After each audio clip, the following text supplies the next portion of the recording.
MLC city Ravi ಜಾಮೀನು ಅರ್ಜಿ ವಿಚಾರಣೆ ಮುಂದೂಡಿಕೆಯಾಗಿದೆ. ರೈಟ್, ಲೇಟೆಸ್ಟ್ ಅಪ್ಡೇಟ್ ಸಿಗ್ತಾ ಇದೆ.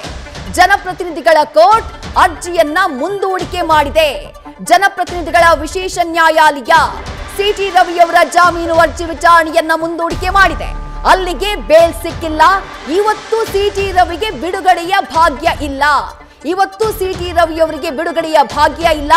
ನೇರವಾಗಿ ಒಂದು ಪೊಲೀಸ್ ಸ್ಟೇಷನ್ಗೆ ಇಲ್ಲ ಪರಪ್ಪನ ಅಗ್ರಹಾರಕ್ಕೆ ಹೋಗಲೇಬೇಕಾಗುತ್ತೆ. ಎಂಎಲ್ಸಿ ಸಿಟಿ ರವಿಯವರ ಜಾಮೀನು ಅರ್ಜಿಯ ವಿಚಾರಣೆಯನ್ನ ಮುಂದೂಡಿಕೆ ಮಾಡಿ ಆದೇಶವನ್ನ ಕೊಟ್ಟಿದ್ದಾರೆ ನ್ಯಾಯಾಧೀಶರಾಗಿರುವಂತಹ ಸಂತೋಷ್ ಗಜಾನನ ಭಟ್.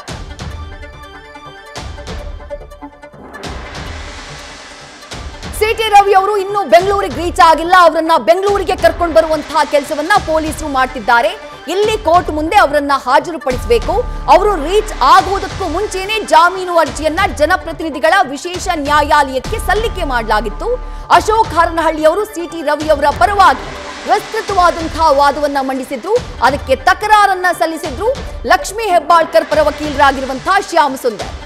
ಈಗ ನ್ಯಾಯಾಧೀಶರಾಗಿರುವಂತಹ ಸಂತೋಷ್ ಗಜಾನನ್ ಭಟ್ ಜಾಮೀನು ಅರ್ಜಿಯ ವಿಚಾರಣೆಯನ್ನ ಮುಂದೂಡಿಕೆ ಮಾಡುವಂತಹ ಕೆಲಸವನ್ನ ಮಾಡಿದ್ದಾರೆ.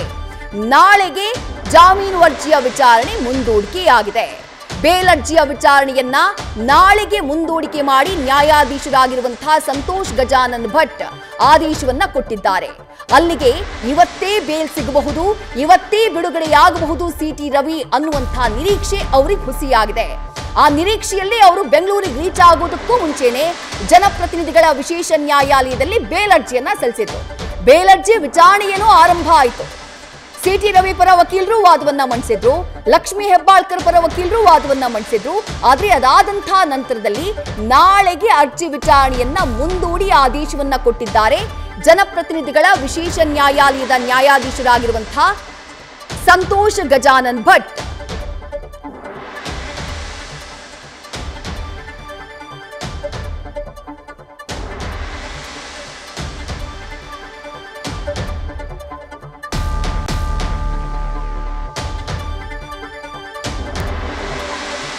ಇವತ್ತೇ ಬೇಲ್ ಸಿಗುತ್ತೆ ಅನ್ನುವಂತಹ ನಿರೀಕ್ಷೆ ಅಲ್ಲಿಗೆ ಹುಸಿಯಾಗಿದೆ ಸಿಟಿ ರವಿಯವರಿಗೆ.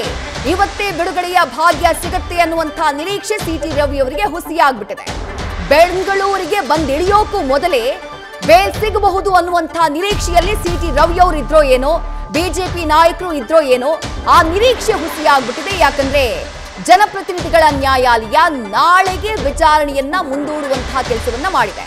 ನ್ಯಾಯಾಧೀಶರಾಗಿರುವಂತಹ ಸಂತೋಷ್ ಗಜಾನನ್ ಭಟ್ ನಾಳೆಗೆ ಜಾಮೀನು ಅರ್ಜಿ ವಿಚಾರಣೆಯನ್ನ ಮುಂದೂಡಿಕೆ ಮಾಡಿದ್ದಾರೆ.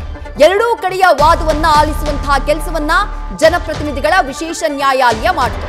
ಪ್ರಮುಖವಾಗಿ ಸಿಟಿ ರವಿಯವರ ಪರ ವಕೀಲರಾಗಿರುವಂತಹ ಅಶೋಕ್ ಹಾರನಹಳ್ಳಿಯವರ ವಾದವನ್ನ ಗಮನಿಸಿದ್ರು. ಈ ಘಟನೆ ಆಗಿರೋದು ವಿಧಾನ ಪರಿಷತ್ನಲ್ಲಿ. ನ್ಯೂಸ್ ಫಸ್ಟ್ ನಿರ್ಭೀತಿಯಿಂದ ನಿಮ್ಮ ಪರವಾಗಿ.